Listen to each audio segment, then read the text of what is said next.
changer notre planète. Ces inventeurs ont fait de vous l'homme que vous êtes. Ils ont tout imaginé, tout trouvé, démontré.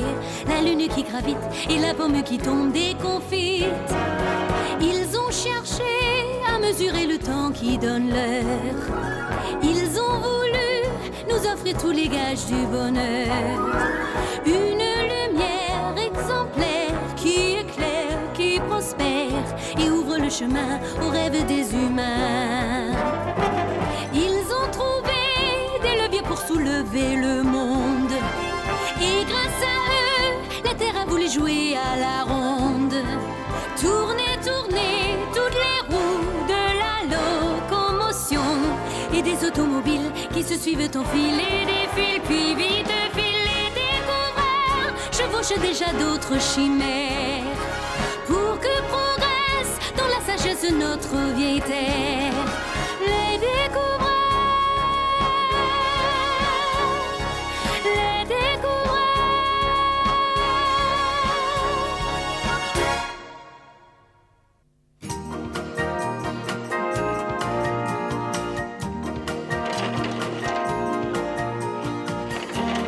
Tiens, il n'est pas encore arrivé. En attendant, je vais le remplacer, d'accord? Bien. Voyons. Aujourd'hui, je vais vous raconter... Qu'est-ce que je pourrais bien vous raconter? T'es pas cap. Mais non, tu ne connais pas toutes les belles histoires de Maestro, celles des savants, des inventeurs. Tiens, qu'est-ce que c'est?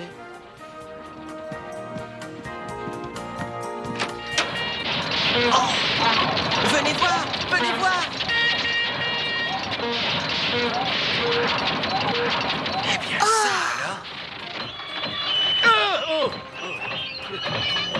Quel drôle d'engin. On dirait une boîte sur roue. C'est pourtant une voiture, elle roule.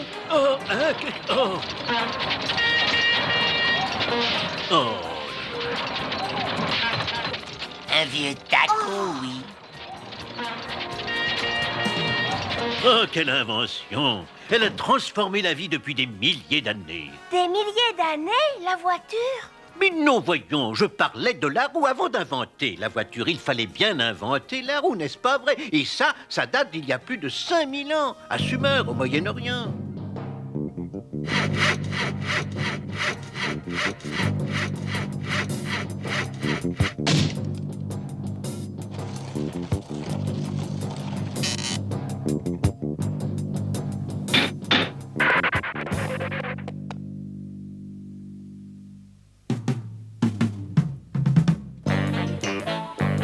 Allez, en avant, allez. Alors, et c'est parti.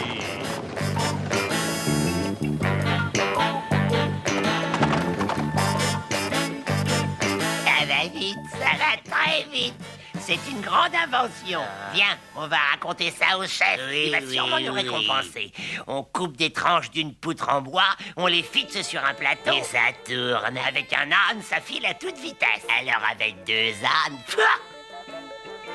Intéressant. On va essayer. Si ça marche, vous serez récompensé. Sinon, vous avez bien dit une poutre. Oui.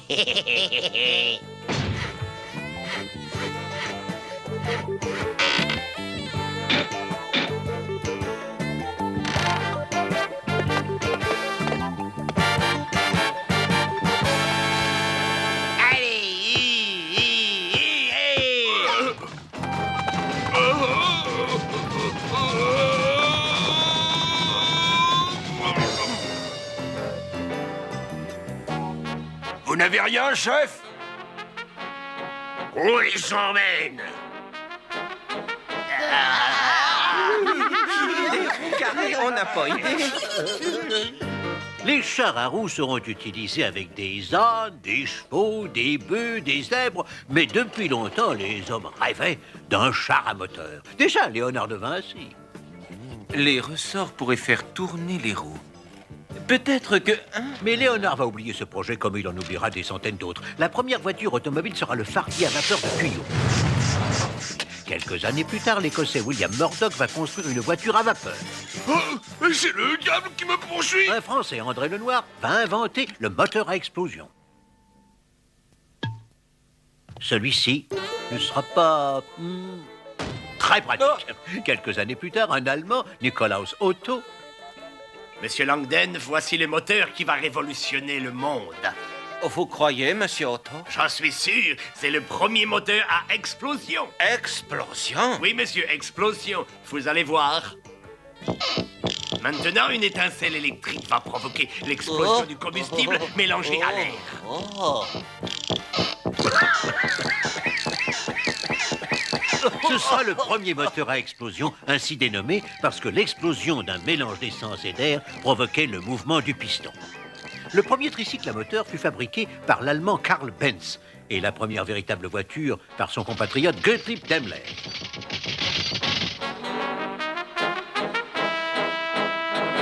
Ce sera le début d'une ère extraordinaire. Partout, on commence à construire des voitures, les unes plus belles que les autres. Imaginez un peu. En France, la Peugeot Quadric. Par et le Vassor. Et de la Haye. En Allemagne, la Benz Miller. En France encore, la Renault. Et la De Dion-Bouton.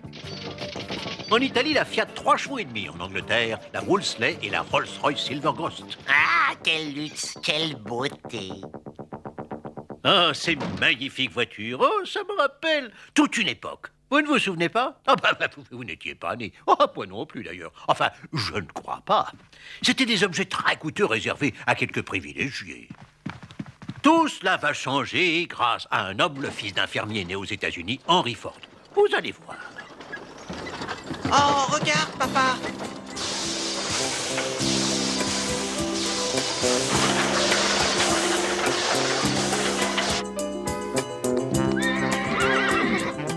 Hein?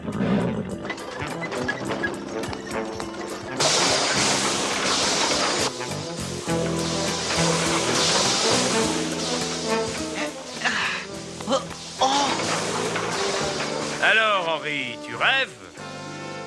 Je pense que bientôt, il n'y aura plus de voitures à cheval dans les villes. L'avenir, c'est la voiture à moteur. Mais on ne remplacera jamais le cheval, Henri.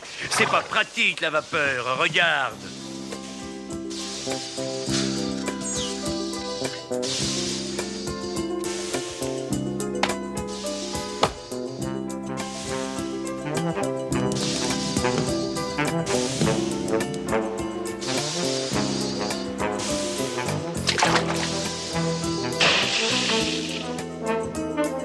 Alors, Henri, tu te vois couper du bois en ville?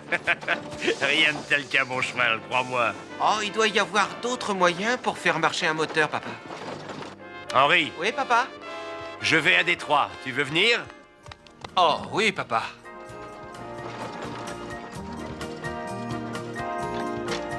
Eh bien, Henri, tu as grandi. Écoute, ton père et moi, nous avons à discuter. Va voir l'atelier en attendant. Ça te distraira. Nous te rejoindrons plus tard. Oui, monsieur. Qu'est-ce que c'est? Ah, le sifflet d'une machine à vapeur. Il ne marche pas? Bien sûr que non, sinon je soufflerais pas dedans comme ça. Je peux voir, monsieur? Ah, encore un petit malin. Ah. Hein? Dis donc, fiston, tu sembles doué pour la mécanique. J'essaie, monsieur. Viens, mon petit, je voudrais te montrer quelque chose. Une machine à vapeur. Un client m'a apporté ça, je ne comprends pas pourquoi elle ne marche pas. Tu peux voir ça? Oui, monsieur.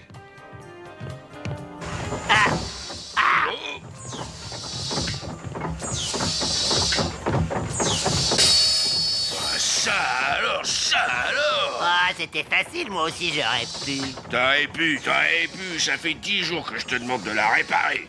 Dis donc, fiston, qu'est-ce que t'as envie de faire dans la vie? Une voiture à moteur, monsieur. À moteur à explosion. J'ai entendu parler de ça, il paraît que ça pourrait marcher. Oh oui, monsieur. J'ai fait un dessin, là. Dis, William, tu en as vraiment besoin à la ferme de ton garçon? Eh bien sûr, j'ai acheté un grand terrain que je lui donnerai plus tard. Il aura sa propre ferme. Tu sais, il est vraiment doué pour la mécanique. S'il veut rester avec moi, je le prends. Oh oui, papa, s'il te plaît. Ah, y a pas d'avenir dans la mécanique, mais enfin, bon, si tu Oh veux... oui, alors, merci, papa. Dites, monsieur Flower, Oui, Henri? Je t'écoute. pour faire ma voiture, j'ai besoin d'apprendre un peu l'électricité. On m'a offert un travail à la centrale électrique chez Edison. Ça ne vous ennuie pas? Mais si- bien sûr que non, fiston. Si tu veux revenir chez moi, tu seras toujours le bienvenu. Harry, il y a une panne d'électricité chez les Begley, alors cours-y en vitesse.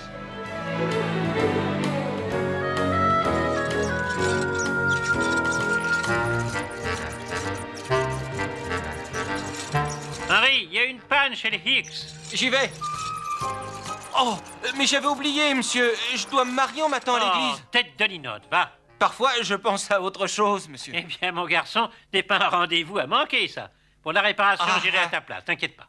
Ah, bien. Henri, Henri, le dîner est prêt. Je viens, chérie. Henri, Oui, oui, oui, je viens.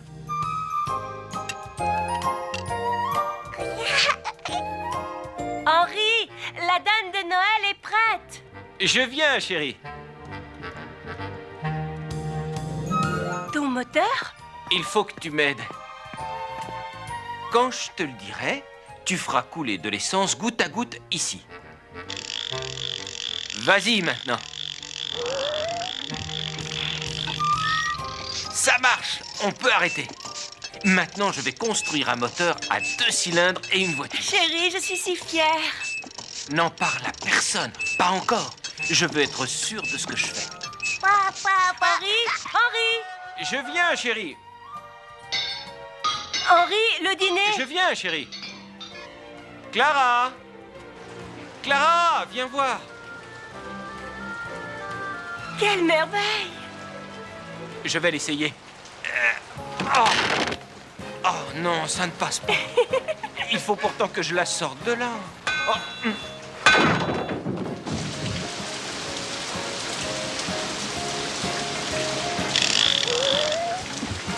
Bien.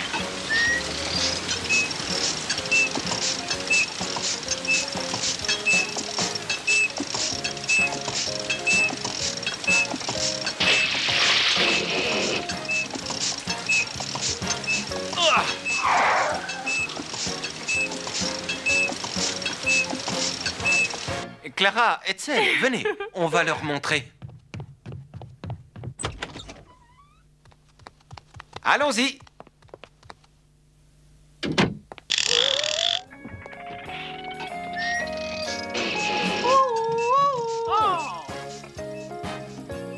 Ouais, l'automobile, j'y crois pas. Rien ne remplacera le cheval, la meilleure amie de l'homme. Entièrement d'accord, cher ami. Oh. Quand même, ça peut marcher, une automobile. Oui, mais elle effraie les chevaux. Mais c'est plus propre. Oh, ah bah non, c'est pas possible. Oh, mais qu'est-ce... Oh, non, bon sang. Monsieur Ford, nous envisageons de construire une fabrique d'automobiles. Voulez-vous être des nôtres? Oh, avec joie.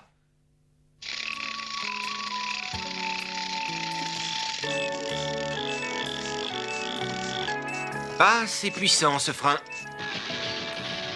Alors, monsieur Ford, toujours pas prête, cette voiture? Non, monsieur, il faut faire encore des essais pour fabriquer une machine qui soit sûre. Vous avez déjà perdu 3 ans et nous avons dépensé beaucoup d'argent. Vous êtes renvoyé, monsieur Ford. Je pense que vous allez le regretter. Clara, nous n'avons presque plus d'argent. Eh bien, quittons la maison et allons chez mon père, n'est-ce pas? Je réussirai, Clara, je te le promets. J'ai presque fini ma voiture de course. J'ai confiance en toi, Henri. Quoi d'événements sportifs, course de voitures à vapeur, voitures à essence, venez tous.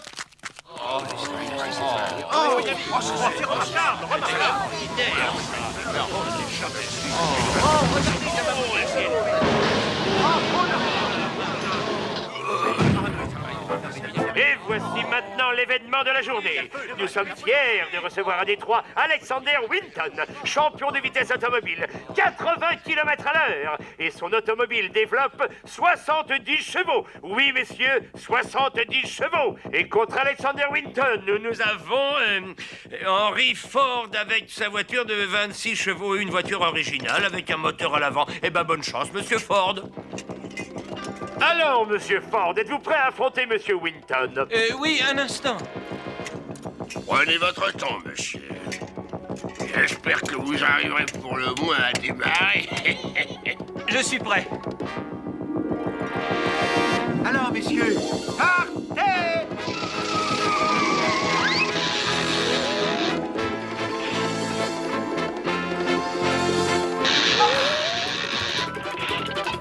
Allez!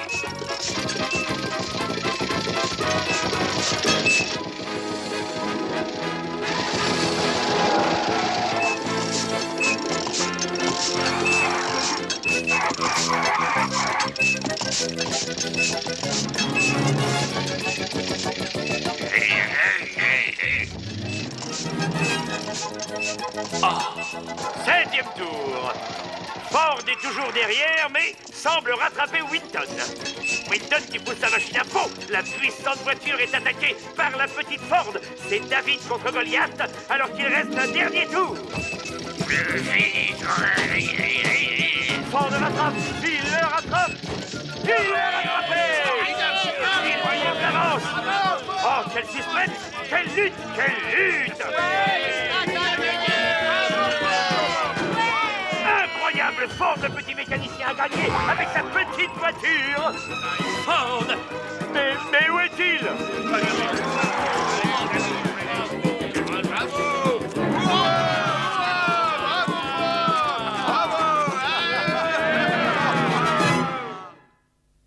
J'avais 6 000 $.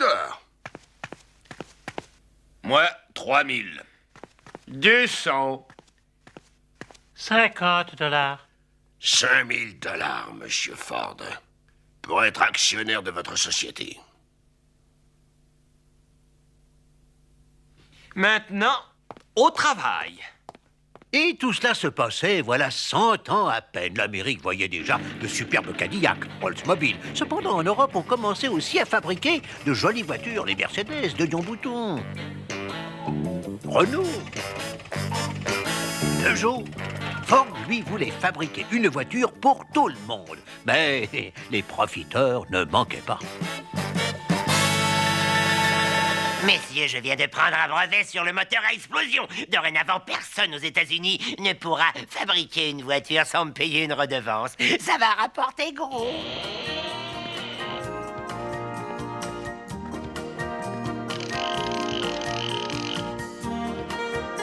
Monsieur Ford, c'est la catastrophe. Un dénommé Selden a pris un brevet sur le moteur à explosion. Il faudra payer des redevances. On va être ruiné. Ridicule. C'est un Français, René Lenoir, qui a inventé le premier moteur à explosion voilà plus de 40 ans. Et celui-ci a été amélioré il y a 20 ans par un Allemand. Otto Selden n'a aucun droit.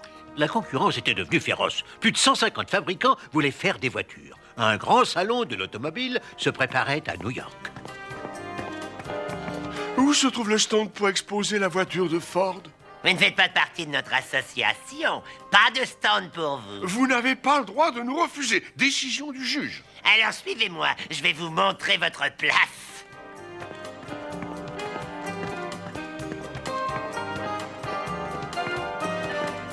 La voici, votre place. Encore 2 ou 3 tours et ça ira. Ils nous ont mis à la cave, personne ne viendra. Oh si, ami Kulik, parce que nous allons battre le record du monde de vitesse. Hein? Hein?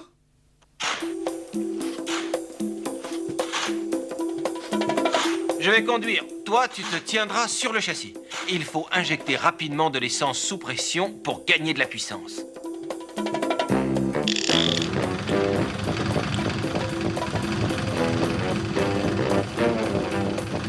Prêt? Oui. Allez-y!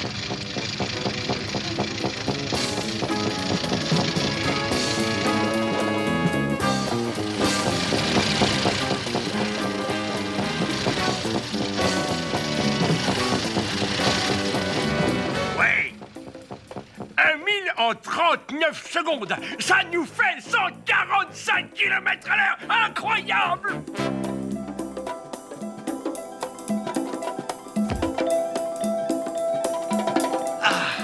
Achetez le journal, record de vitesse par record, achetez le journal. 145 km/h, fantastique. Achetez le journal.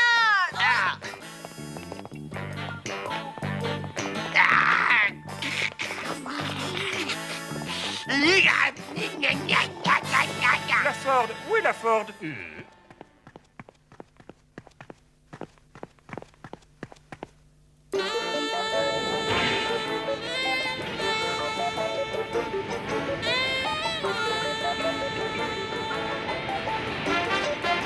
La Ford T, première voiture fabriquée en grande série, sera le modèle le plus populaire du monde.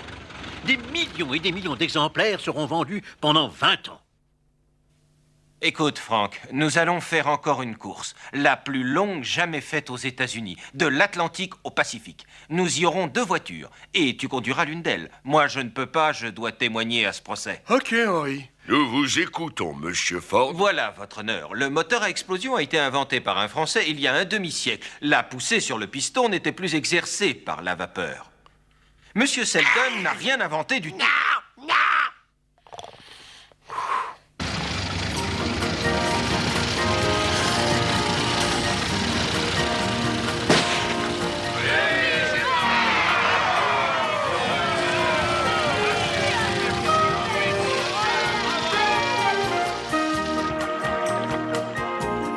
C'est bon, vous pouvez y aller.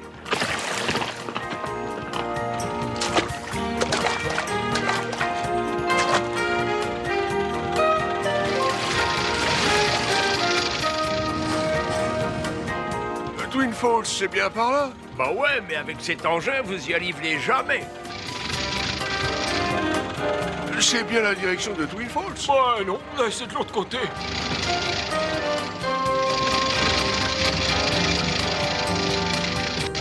Bonne d'essence.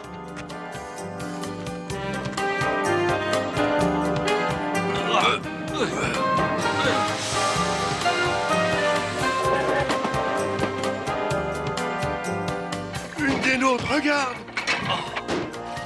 Hé!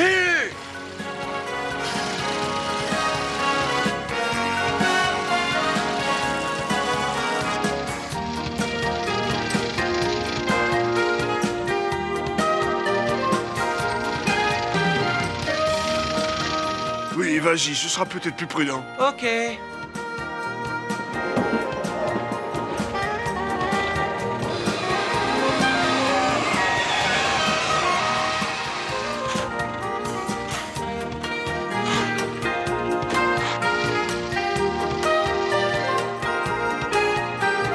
Au revoir et bonne route.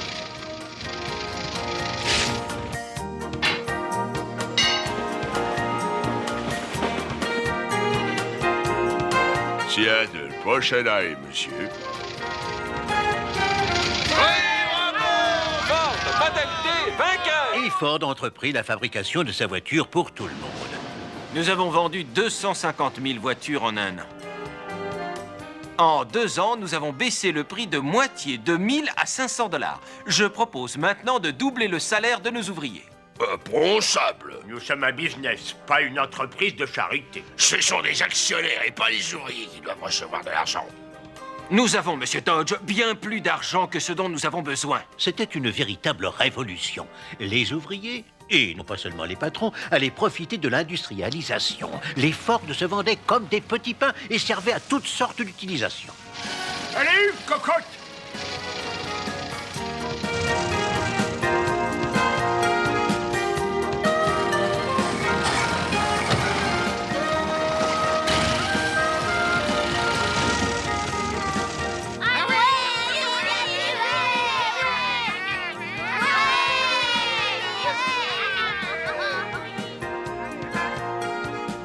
Eh oui, Franck, nous avons vendu 10 millions de Model T. J'ai tenu mon pari, puisque tout le monde peut se payer sa Ford. C'était l'époque glorieuse de la voiture automobile. Les années folles. Regardez ces merveilles. Mercedes-Benz, Duesenberg, Hotchkiss, Rolls-Royce, Lancia, l'Hispano. C'est pas beau tout ça. Et pas très rapide. Pas très rapide. Écoutez, en 1927, la Golden Arrow a atteint 370 km à l'heure. En 1970, la Blue Flame a atteint plus de 1000 km à l'heure. Je dis bien plus de 1000 km à l'heure. Même aujourd'hui, ce ne sont pas des vitesses qu'on atteint tous les jours. Et si la voiture est entrée dans les mœurs, Henry Ford y est certes pour beaucoup. Bien sûr, cela fait de beaux embouteillages, mais que voulez-vous? C'est aussi ça, le progrès. Les découvreurs façonnent pour nous des mondes meilleurs. L'œil vers le ciel, leurs pensées vagabondent ailleurs. Tourne-manège des étoiles, des planètes, des comètes. Voici que l'homme décolle, il va quitter le sol. Mes paroles, c'est qu'il s'envole. Demain, ils nous mèneront vers d'autres firmaments. Car pour eux, l'homme n'en est qu'au début de son roman.